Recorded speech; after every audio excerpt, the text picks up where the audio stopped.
In this video, I've picked out a killer selection of brands that have a history of making good clothing, and I've narrowed down their entire collections to the one item above anything else that you should be going to that brand for. Now, we've got 21 brands to cover today, so this is likely going to be a long video. Let me tell you how it's going to work. Today, we are talking clothing only. I've got pants, jackets, coats, denim, t-shirts, sweaters, even down vests on this list. And these are all from brands that I have personal experience with, either through purchasing their clothing myself or through my time working in the fashion industry. But hey man, if you're new here, then welcome. I hope you hit that subscribe button and stick around. And if you're not new here, then welcome back. Thank you for continuously supporting this channel, which by the way, is now in fancy 4K thanks to you. Don't forget to sound off in the comments if you have any picks, opinions, or hot takes of your own. But for now, strap in, grab yourself a drink, and let's talk clothes. If you're obsessed with all things indigo, then you're probably quite familiar with Blue Japan.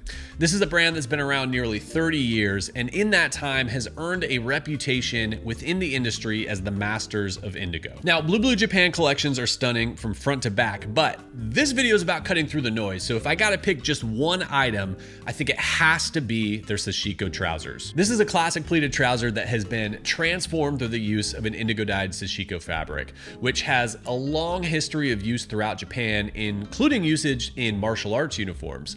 And Sashiko is great because it's durable, it has a lot of really cool texture to it, and when it's been indigo dyed, you get a lot of really cool color variation throughout the pant, and I just think it's the perfect showcase for what Blue Japan does really well. Okay, can I interest you in a shaggy wool sweater that's not in a shade of blue, green, or brown? How about lavender or bold purple or something called cosmic latte? If that sounds like it's up your alley, then you are going to love the Belgium-based knitwear brand Howlin. Now, Howlin is owned and operated by a longtime knitwear producer that apparently got bored of making the same styles over and over again, because with Howlin, you have the sourcing and craftsmanship of a heritage brand, but everything's designed through a more playful and colorful lens that may or may not have been inspired by a few acid trips. The item that you'll want to take a look at here is their Birth of the Cool series. These sweaters are built in Scotland using brushed Shetland wool that offers that shaggy texture of Highland wool and some really cool color variations that you won't find anywhere else. One of my favorite brands in the world is orSlow. This is a Japanese brand that has spent the last 20 years dedicating themselves to producing simple, timeless styles, absolute best way possible. And out of everything that orSlow does, I think the place you have to start is with their signature fatigue pant. You guys know I love this pant. In fact, I did a full video about it a few months back, but basically the quick version here is that this is a refined version of the iconic OG 107 fatigue pant that the US Army issued throughout the 50s. Now, in the case of orSlow's version, the fabric has been obsessively recreated down to the original color, texture, everything of those fatigue pants from the 50s. The difference here is that they've been expertly tailored into more flattering silhouettes. I think the move is to grab the straight fit. However, they do it in a good slim fit option as well, if that's more your style.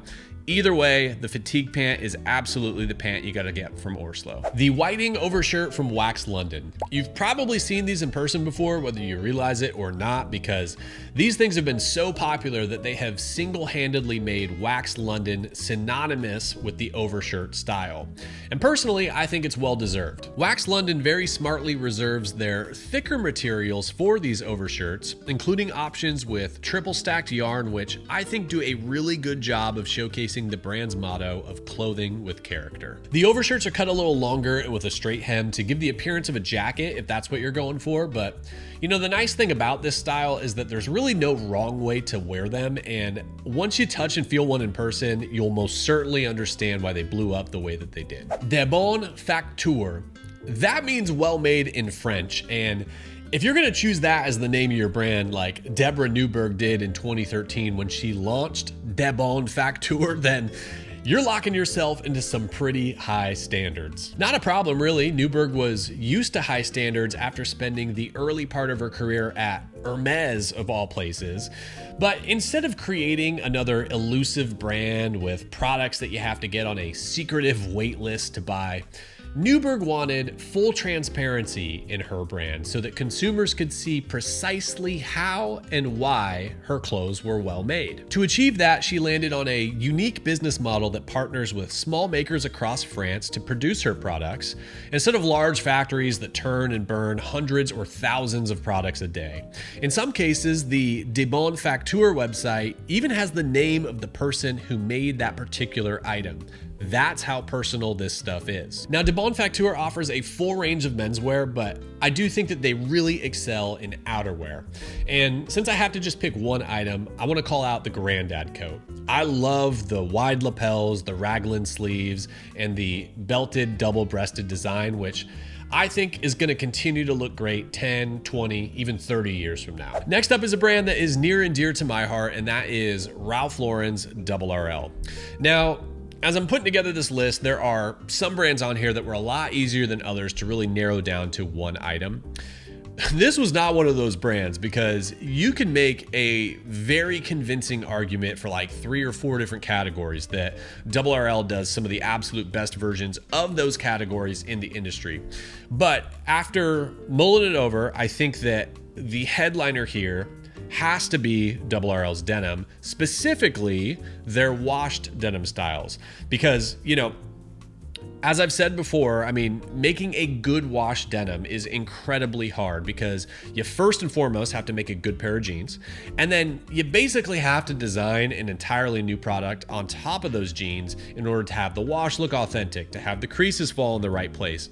And I just think that there's nobody in the industry that does this better than RRL, and you can take a look at their best-selling Hillsview Wash Selvedge denim to see what I mean. This style's been in RRL's lineup for years. It's made using their top-of-the-line East-West Selvedge denim, which you guys know I'm a big fan of. Those jeans are cut and sewn in the United States using denim that's woven in Japan from cotton that's grown in America, and then in the case of the Hillsview wash, washed and distressed in Los Angeles. The color of these jeans is a nice medium blue, which is perfect because not only is it easy to wear, but it really showcases some of the cool texture that's in the denim, and it means it'll get even lighter as it's worn and washed. So if you don't have a washed out denim in your lineup and you don't want to bother hunting down a pair of vintage jeans that fit you just right, I think it doesn't get any better than RRL. All right, here's an easy one. Merz B. Schwanen. It's got to be the 215 t-shirt in white. Now, if you haven't heard of this one yet, then I don't know, I'm assuming this is your first time on the internet, so first off, welcome.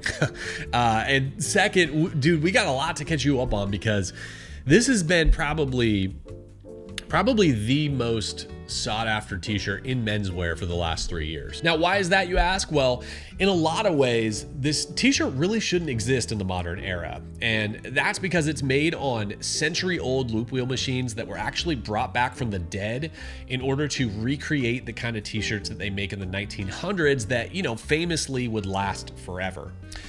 Oh yeah, and it was famously worn by Jeremy Allen White in the TV show The Bear, which really sent the whole 215 t-shirt craze into overdrive. But this t-shirt was a staple long before Carmi made his first Italian beef sandwich, and will continue to be a staple long after the show ends.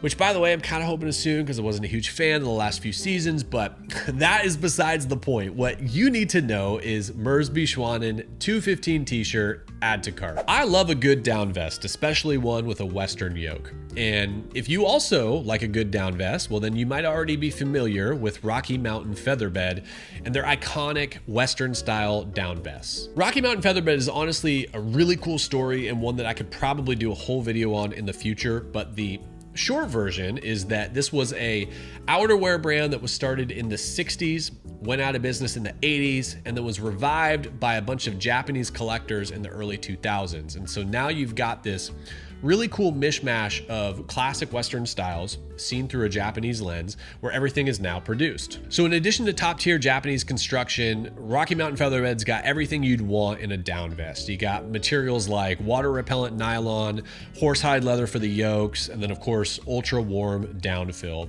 And another cool thing about the brand is that they've been doing a lot of really great collaborations lately, including ones with Buck Mason and Drake's, which have done a great job of adding their own spin to the brand's classic Western styles. But ultimately, my recommendation is to go with the down vest in the color or material combination that you like best, and then basically wear it in every situation you can. If you like Western-inspired clothing that you don't have to be on the ranch to wear, then Wythe is going to be your new best friend.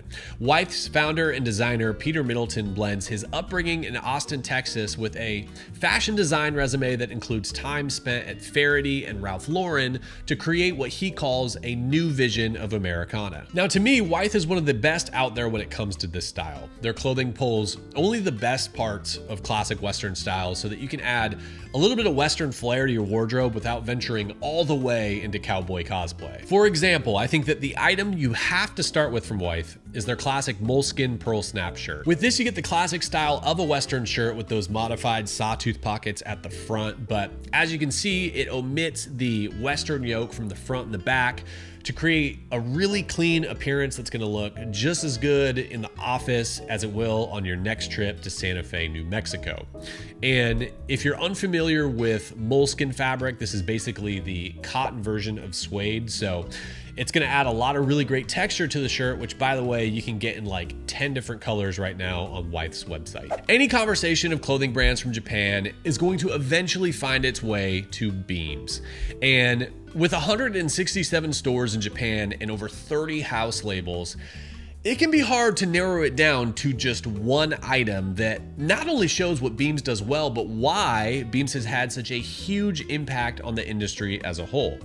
But I think you can find this item in the Beams premium line, Beams Plus, by looking at their signature two-pleat trouser. Now, out of everything that Beams offers, why these pants? Well, I just think that the two-pleat trouser is really the perfect representation of Beams in a lot of ways.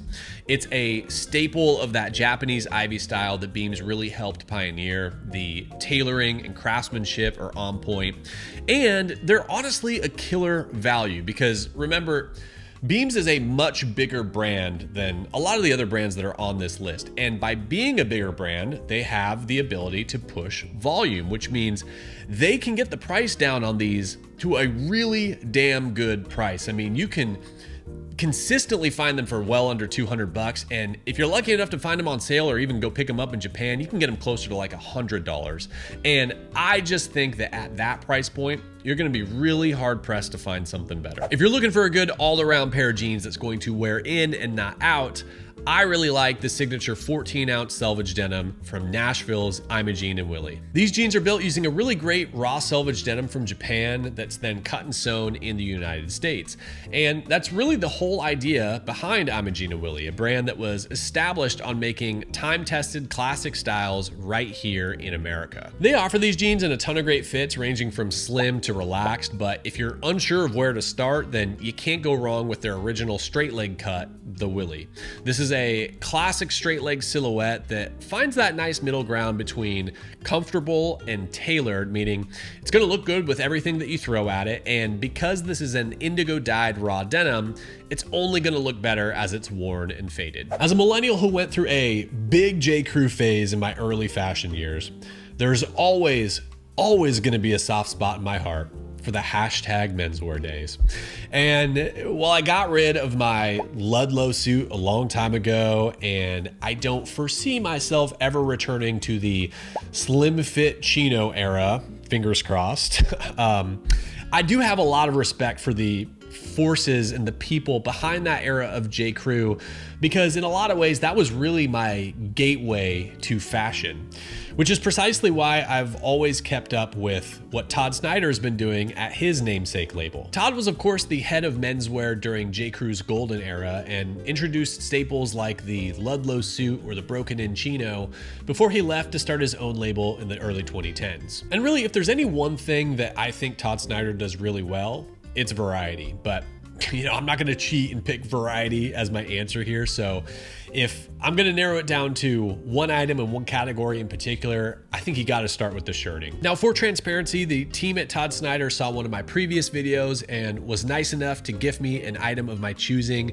and I picked the Chamois cape shirt in wine because I felt like it was a really great representation of what Todd Snyder does well in 2026, and that's taking a classic style, adding a tasteful spin to it, which in this case is the cape pocket closure and the textured chamois fabric, but doing so in a way that doesn't overpower anything that's worn with it. Now, ultimately, you could approach this brand from a bunch of different directions, but I think the move is to start with their shirting, and if you like it, then build up from there. I've spent a lot of money over the years on t-shirts, too much actually, and in fact, I'll probably do a video in the future about the best white t-shirts for men, but spoiler alert, one of the brands that's going to absolutely be at the top of that list is Lady Wythe Co. Now, t-shirts are kind of funny because they're simultaneously the most rudimentary item in anybody's wardrobe, and yet also kind of the most subjective because everyone's got an idea of what makes a perfect t-shirt, down to like the weight of the fabric or the width of the collar. And at least for me, I think my idea of a perfect t-shirt lines up pretty closely with Lady Wythe Co.'s idea of a perfect t-shirt because I think that their t-shirts are absolutely dialed. Specifically, the one that I want to call out is also the one that I'm wearing, and that's their Our t-shirt because this is their original design and the one that actually launched the label in 2015. It's a nice medium weight t-shirt that offers a little bit of extra structure, but one that still maintains a nice natural drape. It's not too fitted, not too loose. It's got a nice double stitched collar that's not too wide or too thin, and the material of the t-shirt has a nice crispness to it that I really like. So if you're on the hunt for a good white t-shirt, this is absolutely one to take a look at. I'm a big fan of Buck Mason. I think that they've done a fantastic job of taking classic American styles and reinterpreting them into clothing that is not only easy to wear, but to understand. And for that reason, I think that they've done a really great job of playing the role of the gateway brand, the brand that introduces guys to new styles, or in some cases, maybe just better clothing altogether. But most importantly, the confidence that comes from wearing something that looks good. And there's no question that the design team at Buck Mason certainly has their finger on the pulse of what looks good in 2026, because I feel like pretty much everything they're putting out is a slam dunk. But if I have to go through their website and pick that one item that I feel really encapsulates what Buck Mason does well, I'm gonna pick the Italian Doeskin station jacket. This is a classic two-pocket center zip jacket like you'd find in the 1950s, but made using what's called a cotton doeskin. They describe doeskin as like corduroy without the ridges, but personally, I'd say it almost has the appearance of a suede in the right light, which is awesome because it helps make this jacket look and feel super luxe, but with the convenience and easy care of cotton, and obviously at a much more accessible price point. So here in the Pacific Northwest, we are firmly in that time of year that is cold and wet almost daily. And you know, as much as I love putting together an outfit, some days you're just in survival mode. And as a fellow local, a retailer that knows a thing or two about Pacific Northwest survival mode is the Vancouver, BC based Haven. Now, Haven's been in the game since 2006 and more recently launched their house label under the direction of Tung Vo, who was previously the creative director at Wings and Horns and Reigning Champ. And I think what Haven does really well are the fashionable yet technical styles. Their collections use a lot of Gore-Tex, a lot of Primaloft insulation, both of which can be found in the Logan Parka, which I promise I'm not picking just because of the name. No, I'm picking it because I think it's the perfect encapsulation of what Haven does a good job with, you know, a style that is windproof, water resistant, packed full of just enough details to keep you warm and dry even in survival mode. Next up, we're talking Percival. And if you watched my previous video about some of my favorite jackets on the market right now, then this might be a bit of repeat for you, but if not, then I want to tell you about their fleece jackets. I like these because in addition to being just a good looking jacket, they're made using a wool fleece instead of polyester like you'd find in most high pile fleece jackets on the market. This means it's going to be nice and warm and it's going to hold up well season after season. And this kind of remixing is exactly what Percival was founded on. They take classic menswear styles and inject fresh fabrics and updated fits to breathe new life into each item. The brand makes really great stuff across the board, board, but I think these fleece jackets have to be your starting point when it comes to Percival. If you're a fan of big fits, then you're probably already familiar with New York's 18 East. In fact, maybe you already own a pair or two of their famous Gorecki cargo pants, because at least the 18 East fans in my life have like a full closet full of these, and I don't blame them. These things are cool as hell. Let's take a look at the double weave jacquard version that they're currently offering, because from a distance it just looks like a cool baggy cargo pant, but up close you'll notice that the material has this super cool three-dimensional jacquard pattern that are woven into the material itself, which is the kind of thing that you never normally see a baggy cargo pant be made out of, but that's precisely what 18 East is all about. One of my favorite brands out of France is the Lyon-based Arpenteur, because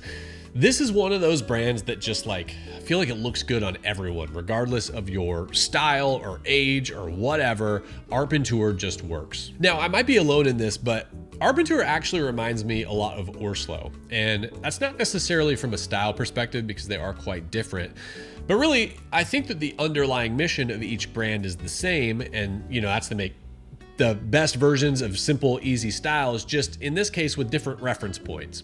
Because with orSlow, you're gonna have your military inspiration, you got classic American styles in there. But with Arpenteur, their reference points are gonna be from their French background, which offers some really unique history and styles to pull from. Their collections offer takes on short coats and raglan coats, both of which are fantastic, the util coat in particular. But I'm actually going to zag a totally different direction here and pick a pair of pants from Arpenteur as the item to look at, specifically their Fox Pants. Now, why this pant? Well, number one, it's just a great looking pant, but number two, I like this as kind of the anti-suit pant, especially in that wool gabardine fabric that they have right now, because obviously this takes a lot of inspiration from the suiting world between like the waistband design and the fabric, but ultimately these pants are designed to be worn on their own. They're tailored in a manner that provides just a little extra slouchiness in the leg that's going to fall and drape differently than any like normal suit pant would. But really, this is the kind of pant that you could throw on with a white t-shirt and have an instantly elevated outfit, which calls back to the reason that I love Arpenteur in the first place. Now, maybe you love the look and warmth of a wool sweater, but you don't like the itchy feeling that a lot of wool sweaters come with. Most people would tell you you're out of luck, but most people haven't felt a wool sweater from Batoner before, because this is the brand that I'm dubbing Japan's best kept secret in knitwear. And in particular, I'm talking about their signature knit series, which is made with a custom yarn that's called solid wool. Now, the cool thing about this yarn is that it's a 100% wool yarn that, in my opinion, feels really indistinguishable from cotton. And if you want to know about the unique style and methods that they use to make these sweaters, I did a full video about them that you can check out after this. But if you just want to know what to buy, well, I'm going to cheat a little bit here, and I'm going to recommend the Driver's Zip, which is a real classic style from Batoner, with the caveat that if that's not really your style, go with the crew neck. That's more my speed. That's the one that I own. Either of them are going to be great. Ultimately, the important thing here, I think, is to get something with that solid wool, because that's just a really unique material that you're not going to find anywhere else. Allow me to resume my denim head mode for just a moment, while we talk about one of the rarest and most sought after jeans in the world with the fittingly named Secret Denim from Japan's Oni Denim. Now, what exactly is so special about the Secret Denim? Why is it so sought after in the first place? Well, the answer is pretty simple, and it's just that there's frankly nothing else like it in the world, because this is a ultra heavyweight 20-ounce Selvedge denim with an insane amount of texture to it that feels nothing like an 20-ounce denim should feel. And that is made possible by a really unique combination of cotton, weave, rinse, all that stuff that really makes it surprisingly soft right away. And I think all of this has gone into making it a really sought after denim. But also, it's got to be the story, right? I mean, Oni Denim is run by one man. Oni Denim has no website. They've got no social media accounts. The founder's got a Gmail account, and that's pretty much it. And so whether that was by design or not, I think there's no question that the overall secrecy has added to the appeal of the brand. Now, the good news is that you don't have to go all the way to Japan to get these. Oni does work with select retailers in North America and Europe that receive about as much product as they can get. Bad news is a lot of times that's not a ton because everything is so small batch, which is a big part of the reason that Oni has kind of developed a reputation as a brand that sells out really quickly. So my recommendation, go for the secret denim. And if you do find a fit that looks like it's gonna work for you, don't wait too long to pull the trigger because it might disappear for good. Okay, I've got something that I need to come clean about. And that's that, generally speaking, not a huge fan of zip hoodies. And I don't know if it's just that like pent up PTSD from basically wearing a zip hoodie every day of my life as a teenager, but for the most part, they're just like never on my radar, which is precisely why I was shocked when I absolutely fell in love with a zip hoodie for the first time in who knows how long, when I was introduced to the special finish series by a Japanese brand called Remi Relief. If you don't know Remi Relief, this is a Japanese label that's basically obsessed with California. Their lead designer pulls a lot of inspiration from California's surf and skate cultures. And with that, they do a lot of really like sun-faded distress styles that are entirely brand new, but look like they could have been on a Venice sidewalk for the last 3 years. And you know, it's certainly not for everybody, but the whole faded out vintage hoodie style has definitely been kind of a broader trend in the industry for the last few years. But in my opinion, nobody quite does it as well as Remi Relief, except for maybe a brand like Visvum, but with Visvum, you get the Visvum tax and a hoodie that is gonna inevitably cost over like $1,000. These are not that. What they are though, are expertly washed and distressed in-house to achieve that perfect faded out distressed appearance with a ton of attention to detail. I mean, the details on these are fantastic. And in addition to the material and the detail that goes into distressing it accurately, one of the details that I think is the coolest is the zipper itself, because I feel like zippers on zip hoodies are kind of a missed opportunity sometimes. I mean, there's a lot that you can do to really set your item apart. And in this case, Remi Relief uses a really cool beaded tassel that has a nice little like leather contrast at the end that I just think is a really great addition to this hoodie. It works really well with it, and I think it really sets it apart from anything else like it. And with that, we have officially reached the finish line. Seriously, if you made it this far, let me know in the comments below so that I can thank you and add you to my list of personal favorite YouTube subscribers. That's all for me today. Like, subscribe, comment, the works. I'll see you guys soon. Peace.